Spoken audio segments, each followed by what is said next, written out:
ושמחת בחגיך ויתך שמח בשם השם נעשה ונצליח חג שמח מועדים בשמחה וששון. On est aujourd'hui le mardi 6 du mois d'octobre et le Yutret du mois de Tishri. Nous sommes le jour de l'Aïloula de Rabbeinu, le jour du Shpiz de Moshe Rabbeinu, surtout Yagen Aleinu Val Kol Am Israël.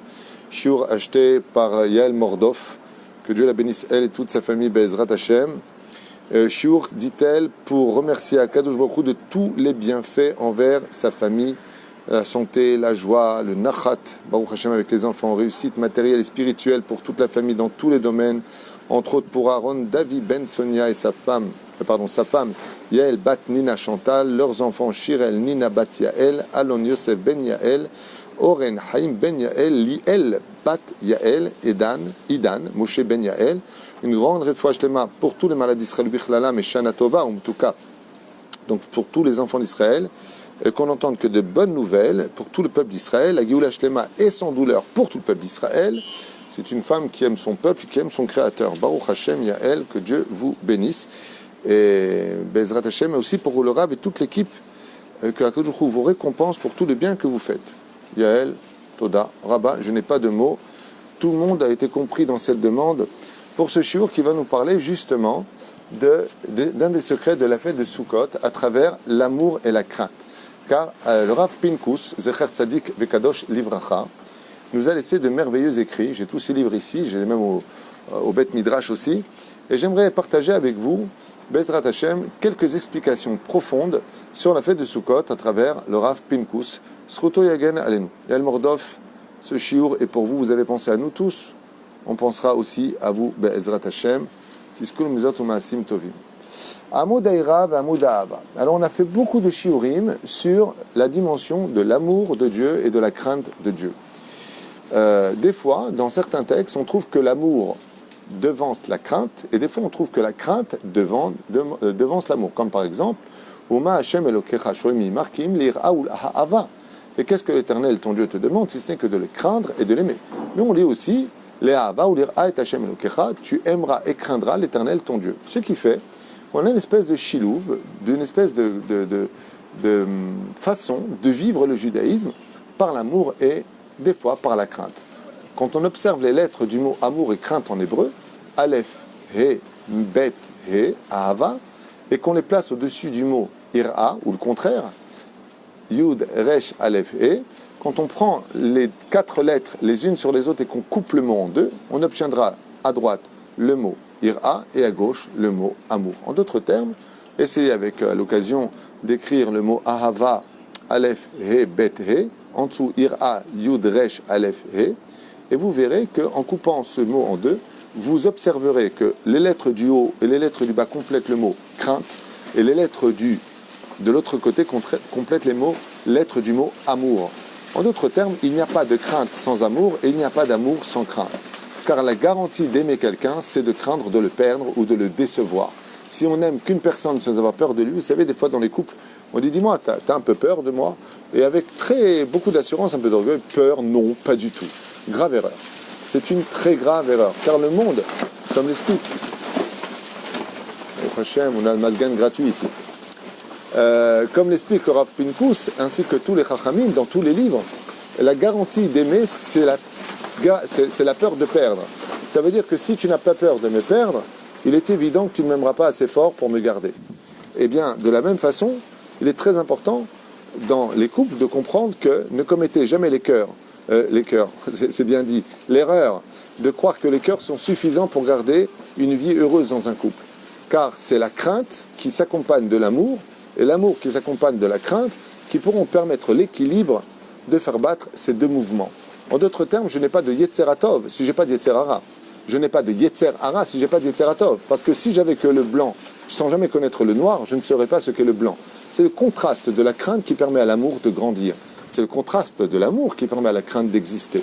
Et ainsi donc, on va voir ensemble que ça se reproduit aussi dans les relations entre l'homme et son créateur à travers les fêtes juives, comme l'enseigne ici notre Rav, le Rav Pinkus, Alav Shalom.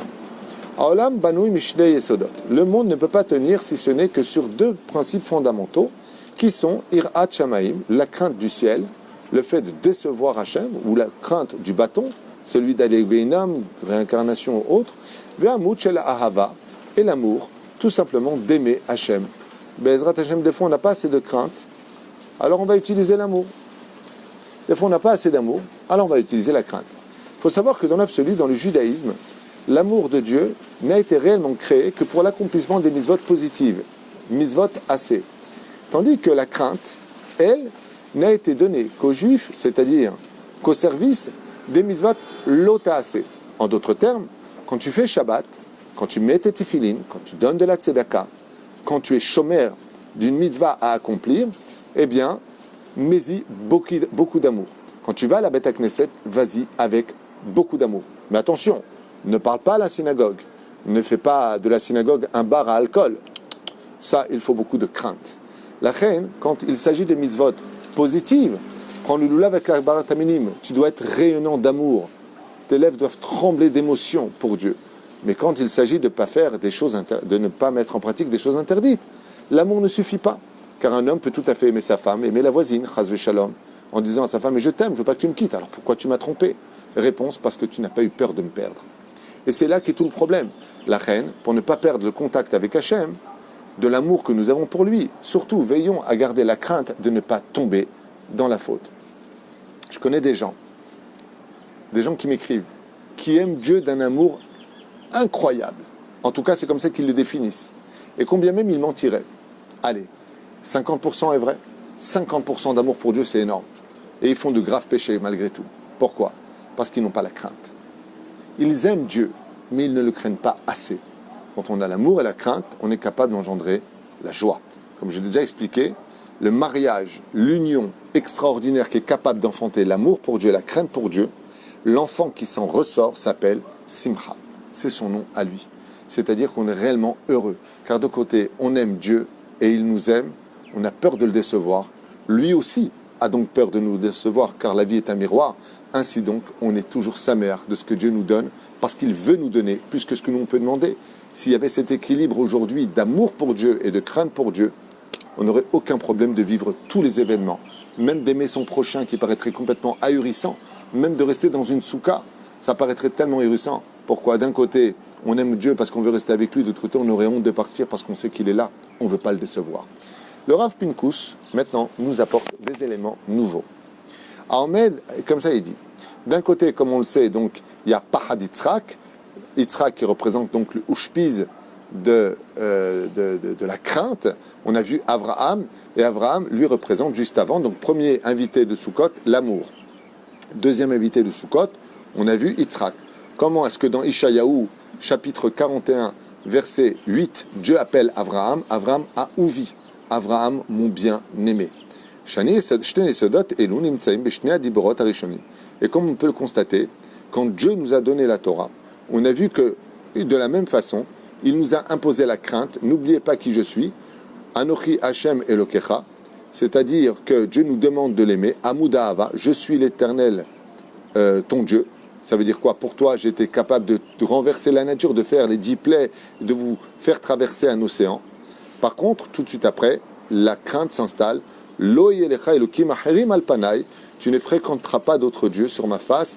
En d'autres termes, ne me quitte pas, ne tombe pas dans les pièges des religions qui vont s'inventer au fur et à mesure des siècles. Ne fais pas, chas v'shalom, même si je leur donnerais quelques pouvoirs pour qu'ils aient quelque chose à vendre, eh bien, ce sera juste une mise à l'épreuve pour vous, les enfants d'Israël. Mais faites attention, craignez-moi, c'est mieux pour vous dans ce cas-là. Veine, alors maintenant, explique le Rav Pinkus, on rentre dans le vif du sujet. Veine beRosh Hashanah, anu matrinim livnot et hayesod shel yirat shamayim shel Adam. La fête de Rosh Hashanah, nous explique le Rav Pinkus, n'est autre que la symbolique de créer maintenant le commencement de la crainte du ciel. C'est pour ça qu'on appelle ça Yom Adin. C'est Binyan Ze Balide Shlemut Beyom Akipurim. Et en réalité, eh bien, cette crainte-là va commencer à Rosh Hashanah. Alors, il faut comprendre une chose. Rosh Hashanah, on ne doit pas être triste, chas v'shalom. On doit être afilou sameach. Pourquoi? Parce qu'on a confiance en Dieu. On sait que Dieu a promis de nous garder. On sait que Dieu va nous juger avec bienveillance. Mais on sait aussi que Dieu est justice. Et que même s'il nous frappe un petit peu, eh bien c'est pour qu'on rentre propre en l'amaba. La reine, on a toutes les raisons d'être sameach. Seulement, là où les gens commettent une erreur, c'est que la fête de Rosh Hashanah, les 2 jours de Rosh Hashanah ne finissent pas à la fin de Rosh Hashanah, mais ils finiront à la fin de Yom Kippourim. Comme vous le savez, c'est ce qu'on appelle Asara Yeme Teshuvah. Les 10 jours de Teshuvah, en réalité, ne sont que 7. Car s'il y a les 2 jours de Rosh Hashanah et Yom Kippourim, 2 avant et 1 après, combien j'en ai au milieu? 7. Et pourtant, on n'appelle pas ça les 7 jours de Teshuvah. On appelle ça Asara Yeme Teshuvah. Comme l'explique le Rav Pinkus, car Rosh Hashanah n'a aucune signification si tu n'arrives pas jusqu'à la fin de Kippour. Car en réalité, ce n'est qu'un seul corps. Commence Rosh Hashanah et ça se finit à Kippour. Ce qui fait que ça s'appelle Asara Yeme Teshuvah, Yamim Noraim, les jours dits terribles. Car en réalité, ce que nous allons faire pendant ces 10 jours de Rosh Hashanah jusqu'à Yom Kippourim, c'est renouveler la crainte du ciel, la rehausser au niveau du service divin nécessaire pour une nouvelle année. Mais la reine, il est évident que ces jours-là sont les jours de l'apogée absolue. En d'autres termes, ce que va nous expliquer le Rav Pinkus, Sheu Yom HaAsiri Kayadua, c'est que pour pouvoir atteindre le maximum de la complétude, c'est d'arriver au chiffre 10. Car en hébreu, ou d'ailleurs en français ou autre chose, eh bien, le chiffre 10 est le chiffre le plus parfait et il n'y a pas de chiffre après 10. On va voir ça tout de suite comment. Ça veut dire que même en hébreu, quand vous dites à une personne comment c'était, si je veux dire que c'était extraordinaire en chiffre, comment je dis? Haya, Esser. Le summum des chiffres créés par Dieu. C'est pour ça que le monde a été créé par 10 sphirotes qui elles-mêmes sont empreintes de 10 sphirotes à l'infini. Ben, si c'était infini, dans l'infini, pourquoi tu t'arrêtes à 10? Parce que 10 est le chiffre par lequel le créateur du monde se dévoile dans le monde. Yud, Kevavke, Yud, c'est 10 en gematria. C'est la complétude absolue. C'est pour ça que quand je compte, je suis obligé de toujours revenir à 10. Par exemple, en hébreu, Echad, Shtaim, Shalosh, Arba, Chamesh, Shesh, Sheva, Shmonet, Teshin, Esser. Chaque chiffre que je viens d'énumérer sont des chiffres indépendants, donc ce qu'on appelle des unités. Mais quand je rentre dans les dizaines, comment on dit 11? Ahat, Esre. Le 11 me ramène à la source de la perfection. Shtaim, Esre. 2 sur 10. 3 sur 10. Et ainsi de suite. Ce qui fait que quand j'avance dans les chiffres, je suis obligé de me référer aux dizaines. Les dizaines prononçant par la suite 99, j'arrive aux centaines. Les centaines me ramèneront automatiquement à ce retour au 100, puis au 10. C'est-à-dire, Mea ve ahat esre. Mea ve shtaim esre. 100 plus 2 de l'unité sur 10. Pour vous enseigner que le 10, c'est la perfection. C'est pour ça que le monde a été créé par les 10 sphirotes. Uniquement 10 sphirotes, surtout pas 11. C'est pour ça qu'on dit les 10 plaies. Alors que c'est pas... C'est pour ça que, exactement, quand on veut parler à Dieu, il faut être minyan, il faut être 10. Au-dessus de 10, tu es déjà parfait. Alors plus il y aura de monde, Rovadrat Meler. Mais à partir du moment où on est 10, on peut atteindre le trône divin, d'où l'expression de dire le Kaddish, sortir le Sefer Torah. Car 10 représente la perfection. Ce qui fait que comme on a 10 jours maintenant, on revient sur le sujet, dit le Rav Pinkus, de Rosh Hashanah jusqu'à Yom Kippourim, on a les 10 jours. Ce qui fait qu'on a le pouvoir de pouvoir parfaitement travailler la crainte du ciel sur terre grâce à ces 10 jours de pénitence. C'est la force extraordinaire. Seulement on a un hic. Lequel? On a un hic avec la fête de Sukkot, qui représente, elle, dit le Rav Pinkus pour aller un peu plus vite, l'amour. Pourquoi? Parce que la fête de Sukkot, elle, Omnam Bechag Sukkot, en Asara Yamim. Il n'y a pas les 10 jours qui permettent de compléter la perfection. Rak Shmona Yamim en Galout, ou alors en Israël que 7 jours. Et le Rav Pinkus nous dit ici, car s'il y avait eu 10 jours à la fête de Sukkot, attention, Chaz Shalom, de rajouter nous-mêmes des jours de Sukkot. Chaz Shalom, c'est Assour, c'est Baal Tosif. On ferait une Avera. On manquerait de crainte du ciel. Donc, et il dit, c'est incroyable, car si Dieu nous avait donné justement les 10 jours à faire dans la fête de la Souka, 10 jours comme on a vu de Rosh Hashanah jusqu'à Yom Kippourim, il y a 10 jours, pour travailler à la crainte qui peut arriver à la perfection des choses grâce à Kippour. De la même façon, si ce jour-là nous étions capables d'avoir 10 jours de Soukot dans l'amour, dans les bras de Dieu, eh bien on arriverait à quoi? Automatiquement à la Géoula finale. On aurait assez d'éléments pour travailler la crainte et on aurait assez d'éléments pour travailler l'amour. Donc on serait tout le temps sa mère, puisqu'on a dit tout à l'heure que la jonction des deux donne la joie de vivre. Qu'est-ce qui va compléter ça? 2 options. Vesamarta nous dit Hachem. Moi, je te donne que 7 jours de Sukkot. D'accord? Si toi, tu as l'intensité, la joie en toi, l'énergie en toi d'être kolkar samer, d'être tellement heureux pendant cette période, que tu puisses compléter les 3 jours, tu peux ramener la Géoula. C'est pour ça qu'il y en a qui disent, comme Rabbi Eliezer, que la Géoula viendra d'Afrique pendant la fête de Sukkot. Mais Taragab, les Nashlemut, Aira. Alors ici, il reprend en arrière, il dit que la Shlemut des 10 jours, quand est-ce qu'elle finit? Pendant la Ne'ila. C'est pour ça qu'on appelle ça Ne'ila, Na'oul, fermé. Qu'est-ce qu'on ferme pendant la Ne'ila? El Nora Alila, Amtsila Numechila, Beshaat Ne'ila. Qu'est-ce que ça veut dire?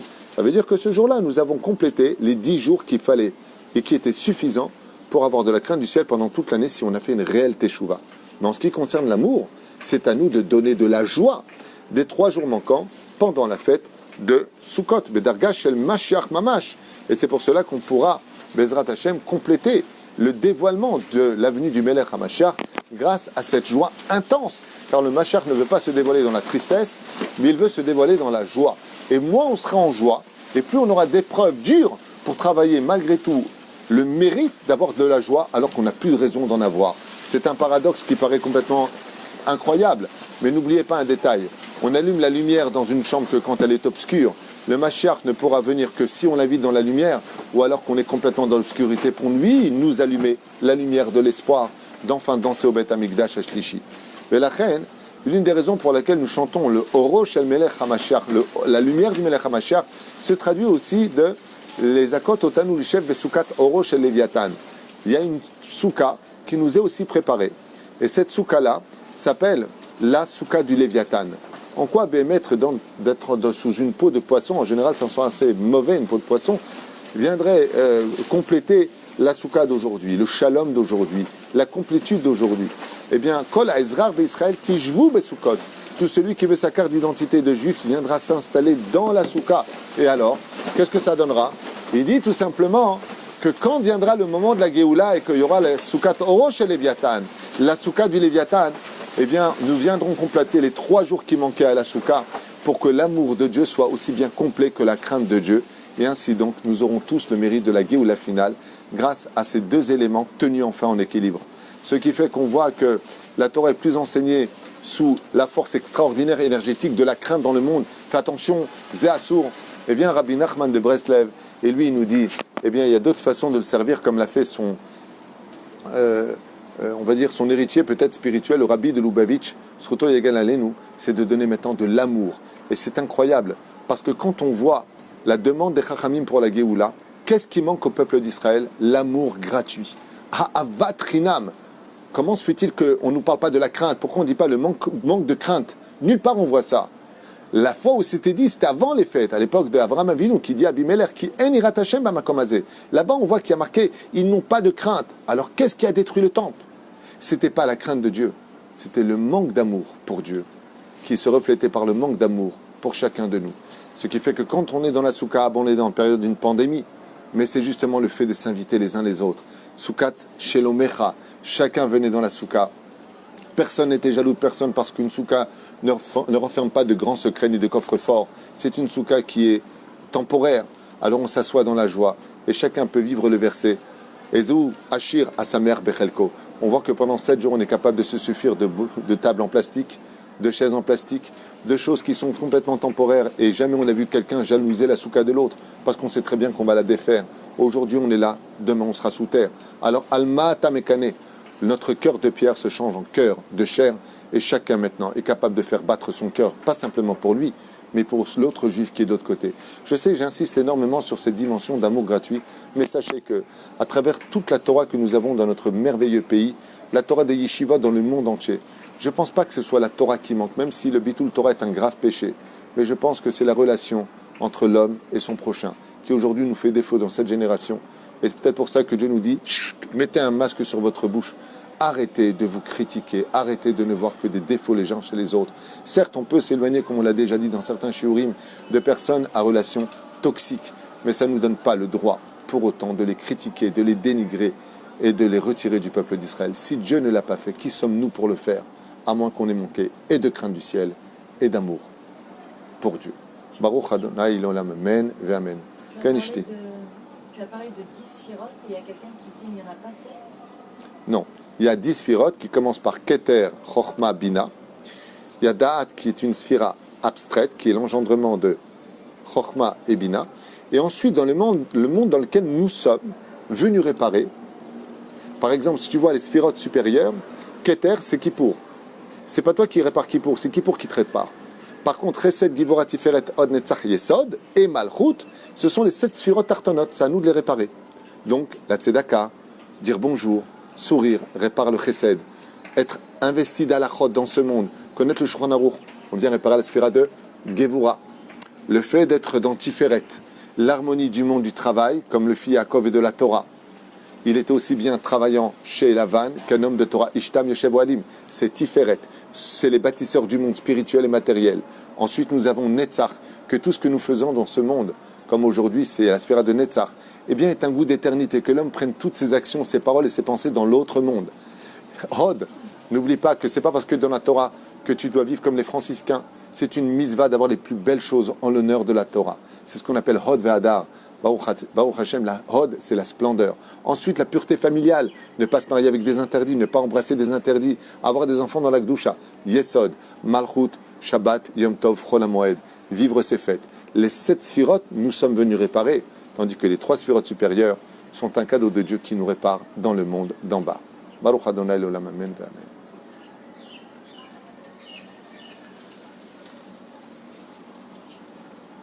Shiur pour Yael Mordof Ayekara, Bezrat Hashem, qu'on remercie du fond du cœur d'avoir assisté ce shiur, qui vous accompagne partout où vous allez. On vous souhaite tout l'amour pour Dieu et la crainte du ciel pour être un exemple d'une femme juive parmi le peuple d'Israël. Toda Rabba Rabba à vous tous. Chag Sameach.